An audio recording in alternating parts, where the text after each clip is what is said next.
Le Sahel est aujourd'hui confronté à de nombreux défis. L'espace sahélo-saharien est devenu un arsenal à ciel ouvert qui alimente le narcoterrorisme. Malgré les crises qui le traversent, le Sahel reste une région extrêmement convoitée. Géopolitique du Sahel est un rendez-vous hebdomadaire dont le but est de mieux comprendre cette région et de cerner les enjeux derrière la rivalité qui oppose les grandes puissances pour son contrôle. L'émission est animée par Leïla Gertal sur Radio Ifriqiya FM. Ifriqiya FM, bonjour, bienvenue à Géopolitique du Sahel. Ce matin, nous allons nous intéresser à ce mouvement de contestation et de protestation qui sévit au Maroc, Génération Z de 212. De quoi il s'agit et pourquoi cette manifestation s'apparente à une grande colère populaire et surtout s'apparente à une véritable révolte. Les relons de ce dossier tout de suite avec nos consultants Ifriqiya FM. Géopolitique du Sahel sur Radio Ifriqiya FM. Alors, pour en parler des événements qui se déroulent au Maroc, nous avons avec nous notre consultant Ifriqiya FM, professeur universitaire et spécialiste des questions internationales, Abdelkader Sofi. Abdelkader Sofi, bonjour. Bonjour. Alors, Abdelkader Sofi, que faut-il dire aujourd'hui de ce qui se passe au Maroc? Ça fait quand même plus de 6 jours où la contestation est en train de vraiment gagner en ampleur, en nombre, et surtout qui est en train de grandir et qui s'accroît. Donc, sorti pour des revendications sociales ou d'ordre social. Aujourd'hui, ces manifestations quand même prennent de plus en plus une connotation politique. Est-ce que vous ne le pensez pas? Écoutez, est-ce qu'il fallait s'y attendre ou pas? Moi, je dis oui. À plus d'un titre, nous en avons parlé plusieurs fois et que à un moment ou à un autre, ça allait déborder. Oui. Pourquoi? C'était prévisible. Regardez, pratiquement, du moins depuis 2020, nous assistons à des manifestations de différents secteurs. Nous avons vu le barreau, nous avons vu aussi le secteur de la santé, de l'éducation, des populations qui sont sorties pour un bien qui a été dérobé, pour la normalisation avec l'entité sioniste, pour beaucoup de problèmes. Donc, c'est un cumul, au fait. Bien sûr, pour la répression au RIF, pour ce qui se faisait contre les droits de l'homme et la liberté d'expression. Autant de choses, je dirais, qui ont fait une boule d'énergie, une boule d'énergie comme un séisme, vous savez, une boule d'énergie qui n'attendait qu'à être libérée. Donc ce mouvement Génération Z de 2012, vous savez, Z c'est X, Y, Z, ce sont des générations. C'est cette dernière génération, la plus jeune, et c'est celle des réseaux sociaux, c'est celle la plus branchée, et justement... C'est celle du refus, qui n'accepte pas forcément la solution. Et cette génération Z, donc, elle n'est pas née au Maroc au départ. Donc, dans beaucoup de pays, il y a eu cette génération Z qui s'est soulevée, qui a manifesté son mécontentement dans beaucoup de pays. Donc, la génération Z 212, c'est l'indicatif du Maroc pour dire que cette génération, c'est celle du Maroc. Moi, je pense que ça a été le start-up.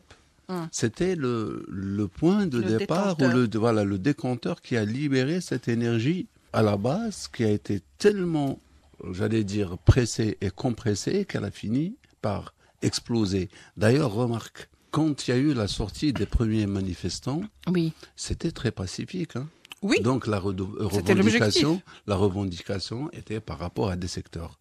Mais la répression et le comportement dur et tyrannique du pouvoir a poussé ces jeunes-là à se rebeller et à montrer qu'ils n'ont pas peur. Oui, en fait, ce sont les forces de sécurité, Abdelkader Sofi, qui ont finalement déformé un petit peu, si vous voulez, l'objectif. Parce que, à force de réprimer, bien sûr, ils ont créé un mouvement de violence. Oui, mais vous savez, cette répression, quand elle est ignarde, tout à fait. Dans une action seulement musclée, on ne veut même pas savoir ce qui se passe. Nous avons vu des scènes vraiment... De grande violence. Oui, mais on a vu des scènes à vous faire rire, car... Certains intervenants étaient devant des micros qui défendaient la cause du gouvernement et qui se sont fait toller. Donc, au fait, vous voyez cet esprit ignare et inconscient dans l'action qui a été celui des forces de l'ordre. Donc, c'était du tir sur tout ce qui bouge. Et cela a eu une réaction. Nous avons vu par contre des scènes qui font mal au corps, où des véhicules écraser des manifestants et des jeunes sans pitié. C'était plutôt accéléré. En fait, c'est un mot d'ordre, il faut dire aussi. Hein. Oui, c'est un mot d'ordre. Donc, ça, quelque part, j'allais dire, la façon de gérer les situations, elle n'est pas quelque part... On a l'impression que ça leur a échappé quelque part. Hein. Même pas, vous savez, ils ont une façon de faire avec la population. Écraser les autres. C'est comme celui qui a été broyé. C'est comme ce jeune qui a été broyé par le camion là, le camion poubelle. Quelque part, on s'en fout. Celui qui bouge, on le matraque. Il n'existe pas. Donc il n'y a pas autre mesure. Donc c'est cet mot d'ordre qui a toujours prévalu et qui fait que moi j'ai entendu un opposant marocain dire que c'est la première fois qu'on voit donc le premier martyr marocain à Oujda. Très bien, Abdelkader Soufi, gardez l'idée, parce que de toute façon, on va y revenir. Nous rejoint à l'instant Gamal Abina, analyste des questions internationales depuis Paris. Gamal, bonjour. Bonjour. Gamal, alors 5 jours de contestation, 5 jours de manifestation. Bien sûr, ceux qui étaient partis pour être des manifestations pacifiques se sont transformés en heurts. Et cela se comprend lorsqu'on voit tout l'appareil répressif qui a été déployé par le Marzen. On pouvait s'en douter que ça allait automatiquement dégénérer. Il y a des victimes, hélas, on déplore 2 morts. Le problème, c'est que depuis 6 jours aujourd'hui, et la manifestation ne fait que grandir. Les manifestants promettent de faire grandir encore davantage leur mouvement. En contrepartie, ou de l'autre côté si vous voulez, il y a quand même un silence radio, je dirais même troublant, pour ne pas dire une absence. Le roi est complètement absent. Alors, que faut-il penser ? L'absence du roi n'est pas une surprise. Il est malade apparemment, il est très malade. Il serait même en France, d'après ce que j'ai compris.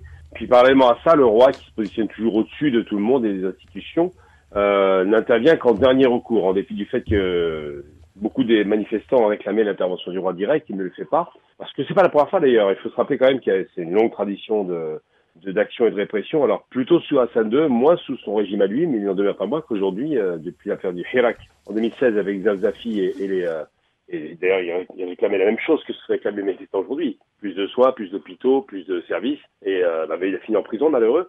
Eh bien, depuis cette répression, effectivement, le Maroc fait la sourde oreille pour tout. Un pays qui va mal économiquement, on l'a déjà dit plusieurs fois. Un pays qui a une sécheresse endémique qui dure depuis 7 ans. Un pays qui a connu effectivement le Hirak qui s'est mal passé, mais ensuite le Covid qui a détruit l'économie pendant 2 ans en termes de tourisme. Un pays qui s'est surendetté et qui a quand même obtenu l'organisation des Jeux, alors que c'était pas forcément, et loin s'en faut, la nécessité, ce que les manifestants scandent. Ils scandent le fait qu'il valait mieux avoir des hôpitaux plutôt que des sacs flambant neufs ou des TGV inutiles. Mais un pays surtout qui démontre qu'il est sourd aux protestations, aux demandes du peuple.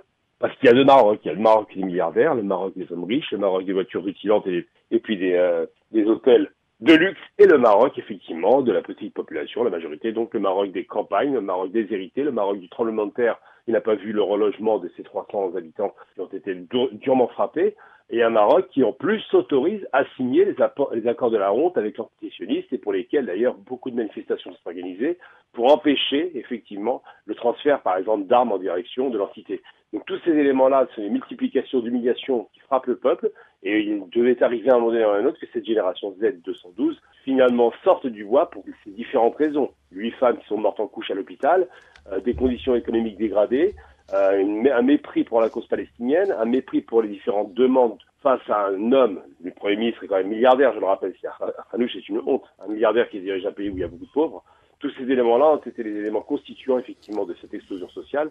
Et ce que je note aussi, vous faites bien de le dire, c'est que le roi ne répond pas, mais en plus on voit bien qu'en France, ils mettent beaucoup de temps à répercuter l'information. Il a fallu quelques jours quand même pour qu'on parle des manifestations. Effectivement, la France a des intérêts au Maroc très importants et protège ce pays en termes d'image. Très bien. Alors, c'est vrai que là, il y a vraiment dysfonctionnement à Abdelkader Soufi parce que le Maroc, au bout d'un moment, il y a quand même, on a créé une sorte de décalage énorme, pour ne pas dire un fossé, entre une population et puis une certaine classe qui, elle, profite de tous les biens, de toutes les richesses, alors que la population est en train de souffrir le martyre. On va dire que, est-ce qu'il suffit par exemple pour Arnouch de sortir et de dire qu'il y aura des réformes? Est-ce que ce n'est pas un peu trop tard? Il aurait fallu peut-être le faire un peu plus tôt.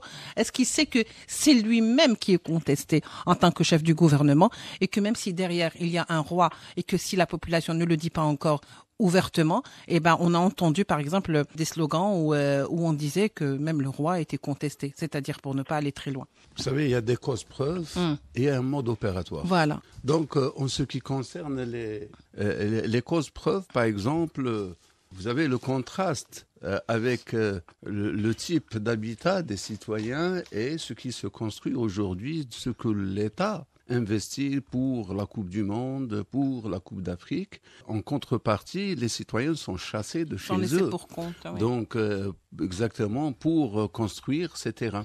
Encore, les terrains fertiles des Marocains ont été spoliés et donnés à des étrangers qui ont donc non seulement avec le stress hydrique exploitent l'eau à outrance, mais en plus, donc, ils ont pris les meilleures terres. Donc, le Marocain réprimé, quelque part aussi, donc, mis dans une situation de mal à l'aise. De difficulté, très voilà, terrible. Bien sûr, de difficulté.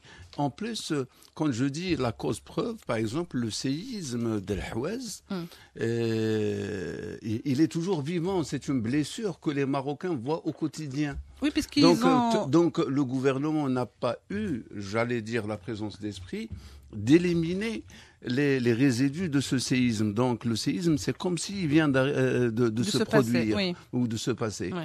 Donc, ça reste vivace et vivant dans la mémoire collective. Maintenant, quand vous voyez le mode opératoire, justement, des manifestants, c'est pas comme ça se passait avec les manifs du 20 février ou autre, non.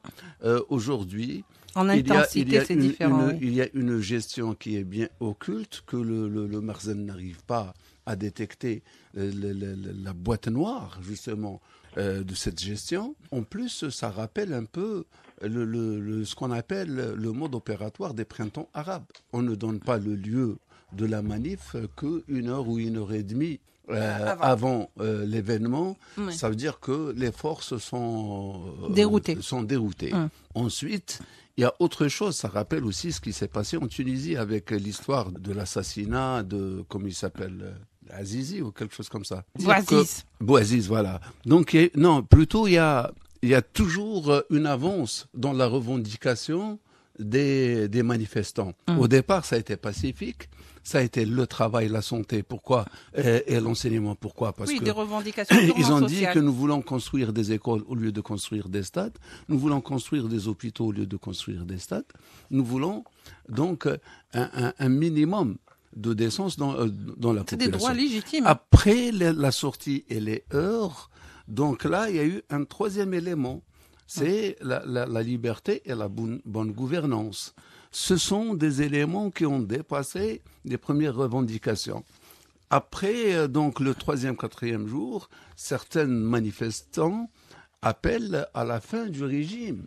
Donc, vous voyez comment que la revendication évolue. Oui, elle évolue au fur et à mesure. Et à chaque fois que le décideur donc, essaye de se rattraper par rapport à la première revendication, il trouve que c'est trop tard. Sauf que il n'y a pas de répondant au Maroc. Le roi est absent. C'est ce que je disais tout à l'heure à Kamal. Le prince héritier est absent.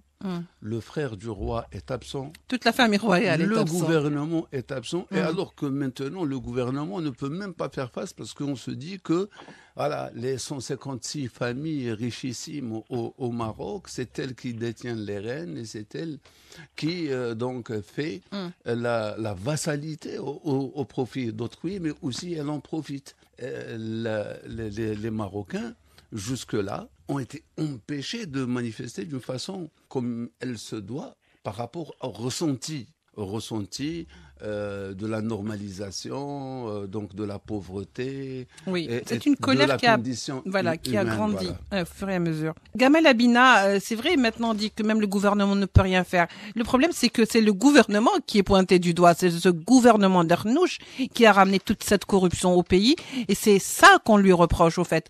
Mais est-ce que le fait de changer, supposant, le fait de changer de gouvernement va régler les choses? Est-ce que cette génération Z finalement ne veut pas aller au-delà? Est-ce qu'ils ne cherchent pas carrément un Maroc libre plutôt qu'un Maroc complètement asservi? La question qui est posée, c'est la question de la gestion de l'État. Et de la gestion de l'État par des milliardaires. Parce que Khanouch est un milliardaire qui en plus est dans le pétrole, il fait beaucoup de choses, et qui ne répond pas aux demandes du peuple. Mais il y a une chose importante à rappeler, c'est que malheureusement pour le peuple marocain, les choix politiques qui ont été pris il y a très longtemps étaient des choix ultralibéraux. C'est-à-dire que dans un pays pauvre africain, on a appliqué une méthode barbare comme aux États-Unis, le libéralisme à outrance. Les riches peuvent être très riches, les pauvres n'ont pas de social, on ne s'occupe pas d'eux. Et effectivement, aujourd'hui, ça devient criant. Pourquoi? Parce que on a des populations qui manifestent dans la rue, on a des étudiants qui ne trouvent pas de travail, on a des hôpitaux qui sont délabrés, on a un système privé qui est extrêmement douteux, mais on a effectivement des familles de milliardaires qui sont bien installées, on a des quartiers entiers dans lesquels on parle de montagnes de milliardaires, dans lesquels on parle d'hôtels de luxe, dans lesquels vous allez à Marrakech par exemple, la privatisation est faite surtout par les Français qui sont au nombre de 200 000 apparemment et qui sont installés là-bas propriétaires, avec un peuple qui continue à se paupériser et qui subit de plein fouet la spéculation immobilière et la spéculation des prix. Parce que quand vous avez une massification du tourisme évidemment, eh bien on a tendance à s'aligner sur le pouvoir d'achat des étrangers. Donc ça crée des conditions de déséquilibre économique considérables, avec des revendications de la part du peuple qui sont importantes mais qui ne sont pas entendues, et avec évidemment un gouvernement qui ne s'intéresse absolument pas aux conditions. Il prétend vouloir réformer, faire semblant de réformer, mais en vérité ne réforme rien du tout. Il se contente de faire de vagues promesses. Il faut le rappeler tout de même, c'est important. Le roi du Maroc avait dit quoi? Il avait dit, après sortir du Covid, qu'il y aura une couverture maladie généralisée.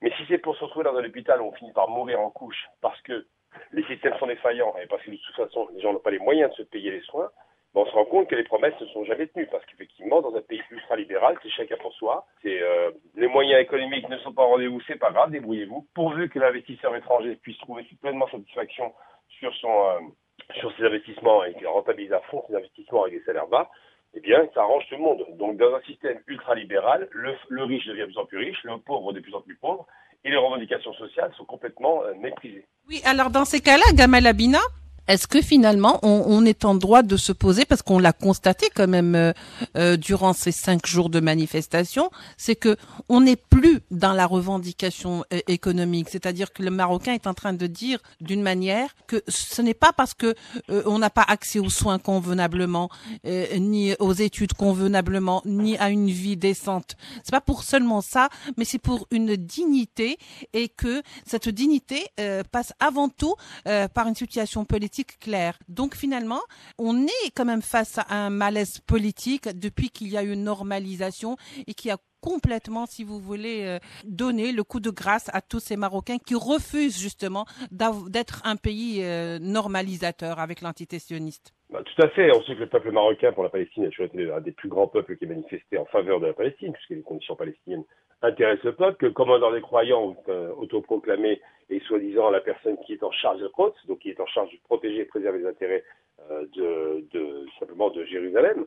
Mais surtout, on sait que le système archaïque, parce qu'on peut parler d'archaïsme, je veux dire qu'on est dans un système, une forme presque de monarchie absolue, où le pouvoir finalement, in fine, repose sur les épaules du roi et du marzen, comme on l'appelle, donc le système royal, donc la famille et tout l'écosystème qui constitue. Effectivement, les Marocains ont peut-être envie d'autre chose. Il faut jamais oublier une chose, c'est que le monde arabo-musulman a été frappé durement par l'Occident. Beaucoup de pays, l'Algérie a échappé à ça, la Tunisie aussi, mais quasiment la totalité des pays arabes ont été imposés d'avoir une monarchie au pouvoir, donc un système archaïque pour empêcher le développement des pays. Alors il y a eu plusieurs monarchies qui ont été posées, comme en Libye avec Sénoussi, comme Farouk en Égypte, en 52, comme en Irak, c'est pareil, il y a pas mal de monarchies qui ont été écartées, mais malheureusement, l'essentiel sont restés. Et ces monarchies copie-collent un système anglo-saxon ou français, qui consiste à dire que le plein pouvoir revient au roi de droit divin, puisqu'on prétend qu'ils sont descendants de la famille royale. La famille royale serait descendant du prophète, qui est une véritable plaisanterie, et que le peuple ne peut pas contester ce pouvoir. Donc c'est vrai que tout ce vieux système un peu verrouillé, un peu archaïque, génération Z, comme on les appelle, qui s'inscrivent dans la modernité, dans le futur, n'ont pas envie d'entendre ça. Ils seraient à la limite accepter une monarchie constitutionnelle, et encore, quel pouvoir aurait-elle sur un modèle anglais, mais en aucun cas c'est ce plein pouvoir absolu qui revient toujours au bas du roi, dans lequel la figure ne doit jamais être questionnée, interrogée, moquée. Si vous faites une critique quelle qu'elle soit, d'ailleurs ça rappelle les années noires, hein, une critique du roi, immédiatement vous finissez en prison, il y a des journalistes pour ça en prison, et malheureusement, eh bien, la réforme soit se fait de la tête de l'État, c'est-à-dire qu'il s'exprime, il dit c'est bon, je cède le pouvoir à un Parlement et à une vraie direction politique qui ne soit pas corrompue, ou soit je maintiens ma main de fer sur le peuple et finalement les conséquences vont se dégrader, parce que la pauvreté, elle, n'a pas disparu, il a beau avoir été nommé le roi des pauvres, effectivement, il est le roi et les pauvres sont restés.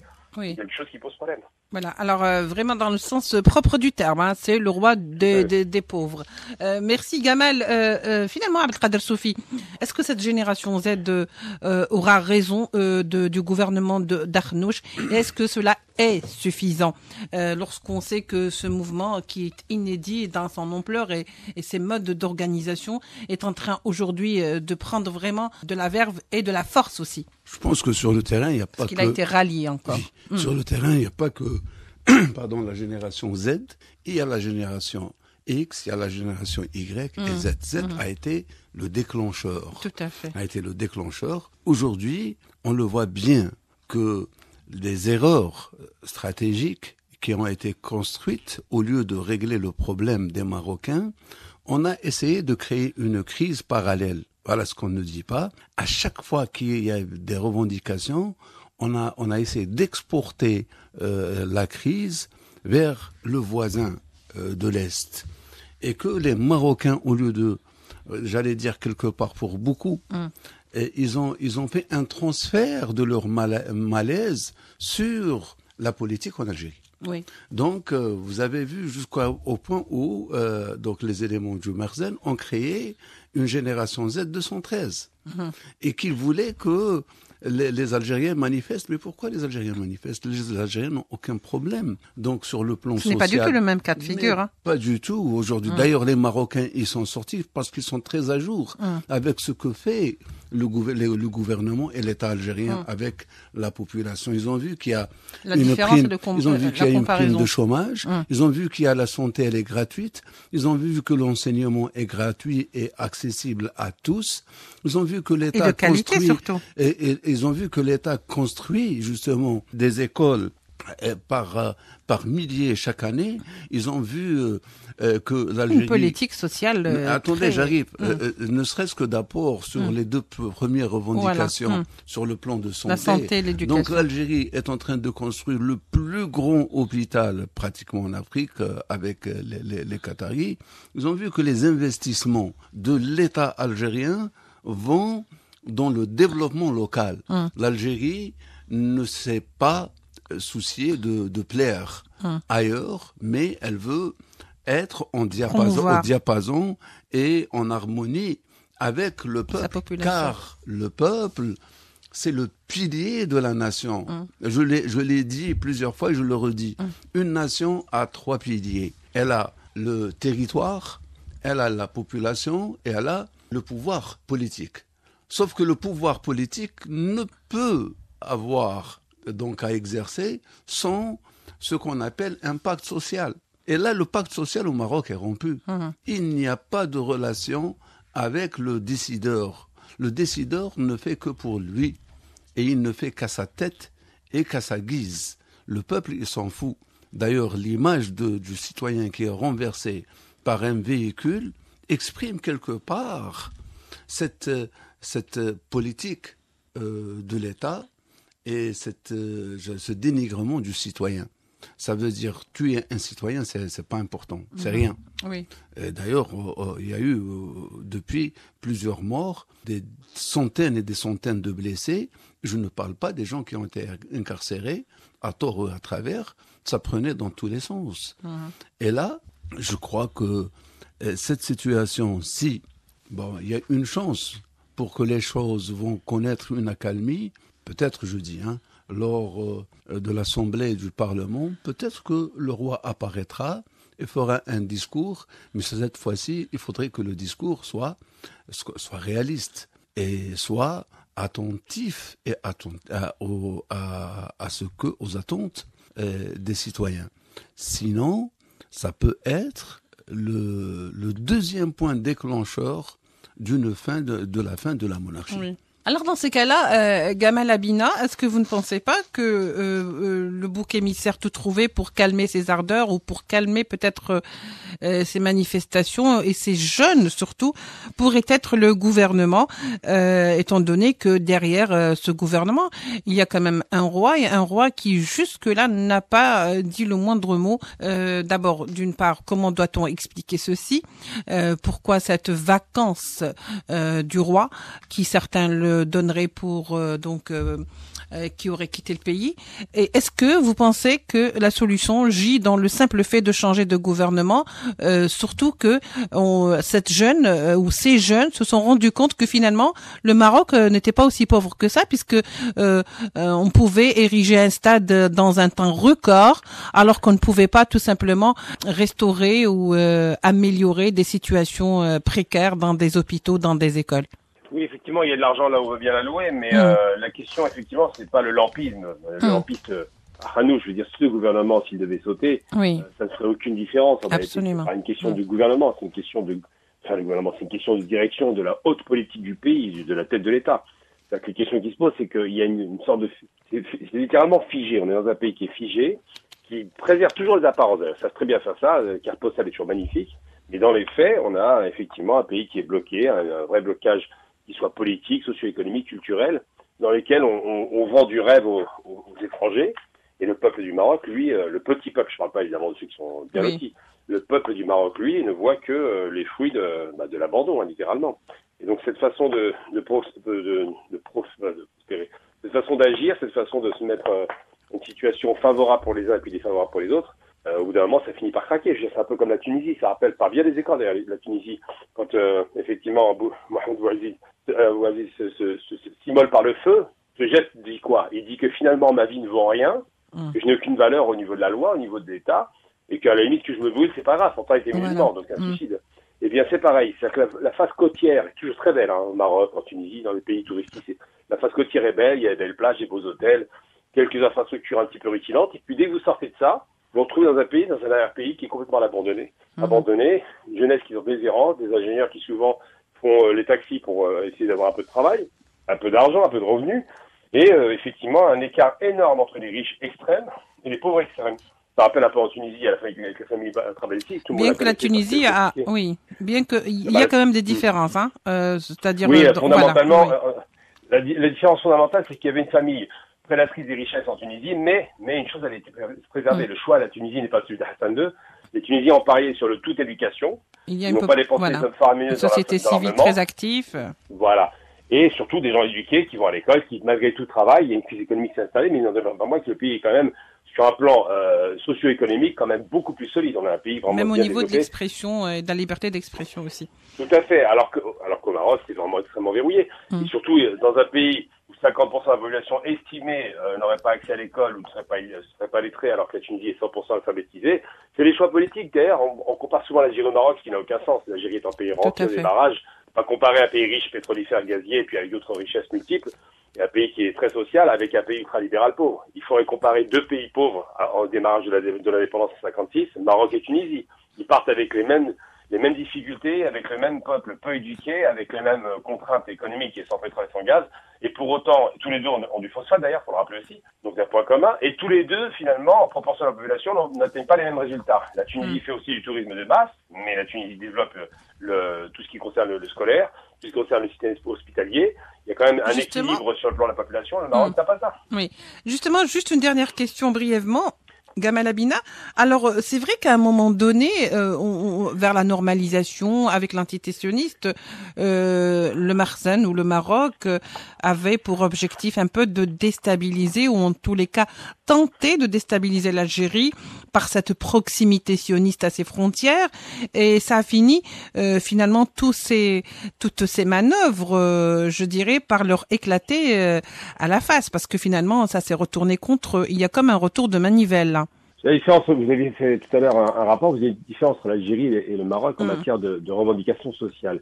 il n'y avait pas de revendication sociale dans le Hirak algérien. Oui. Des revendications de dignité. On ne voulait pas qu'on nous mette à la tête de l'État un homme qui était diminué, fatigué, un cadre littéralement. Oui. On ne voulait pas cette hougra, comme on dit en algérien. Oui. On voulait pas cette façon d'un peu ridiculiser l'État algérien avec un homme qui était grabataire, malheureusement, paix à son âme. Alors qu'au Maroc, c'est pas du tout ça. Hein. C'est pas une question d'être grabataire ou que l'État est mal représenté. C'est une question de revendication éminemment sociale. J'ai rappelé tout à l'heure Zazafi en 2016, qui a pris 20 ans de prison pour des revendications sociales. Voilà, marginalisation. Marseille, quand il se fait écraser, par exemple, dans ce camion poubelle, c'est un travailleur à qui on vole le fruit de son travail, des poissonniers. On lui prend la possibilité d'avoir de gagner sa vie. Ça rappelle par bien des égards la Tunisie avec Mohamed Bouazizi. Tout à fait. Pareil, on lui a volé son étal de légumes, et puis finalement, il finit par mourir. Marseille, c'est pareil. Il finit par être écrasé dans un camion poubelle. Revendication sociale massive. On n'y répond pas vraiment, mais par contre, on réprime. Et finalement, Zazafi sort de prison et on lui demande de lire un texte un peu ridicule où il prétend qu'il est ultra-nationaliste, alors que c'est pas du tout son propos. Lui s'inscrivait dans une logique de préservation de sa population et de ses conditions à lui-même. Donc ça rappelle beaucoup cette approche-là de deux pays qui effectivement se ressemblent, mais n'ont pas pris les mêmes choix économiques. Et finalement, dans un cas, il y a quand même du social, la Tunisie, dans l'autre cas, ultralibéralisme. Quant à l'Algérie, évidemment, on peut pas la comparer, c'est un pays qui est riche, c'est un pays qui est redistributeur, c'est un pays qui est social, donc il n'y a aucune comparaison avec le Maroc. Merci beaucoup, Gamal Labina, pour tout cet éclairage. Je rappelle que vous êtes analyste des questions internationales et politiques, que vous étiez avec nous en direct par téléphone depuis Paris. Merci à vous également, Abdelkader Soufi, analyste des questions internationales et notre consultant à Africa FM. Merci à vous de nous avoir suivis. On se retrouvera certainement, si Dieu le veut, la semaine prochaine pour un nouveau numéro de Géopolitique du Sahel. Au revoir.